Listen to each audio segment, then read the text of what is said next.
Разликата между нас, бившите банкови трейдери и ритейл трейдерите, всички сме изпитвали тази аналитична парализа. Страхът видоизменя аналитичното мислене, логичното мислене и всичко, което знаете като знание до този момент. Ти виждаш, че трябва да влезеш, но не влизаш. Ти виждаш, че трябва да излезеш, но не излизаш. Очакванията на банковите трейдери конкретно за евро-долар. Най-голямата дистрибуция е около 1,1750 до към 1,1850. В нашия бизнес страха е вреден, защото той те кара да вземеш грешни решения. Трейдинга е античовешки бизнес. Ти трябва да вземеш решение на база противоположно на това, което изпитваш като емоция. В краткосрочен план има по-голям потенциал за надолу. Разликата между банковите трейдери, каквито бяхме ние, и трейдера, който си търгува от вкъщи, и това, че ние трябваше на сила да си преодолеем страха.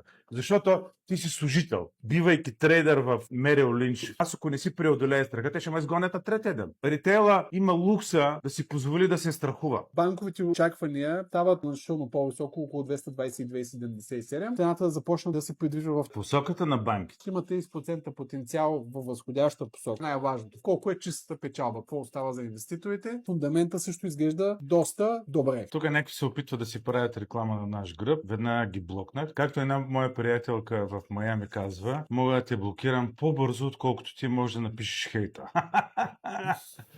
Изпитвам огромно удоволствие да блоквам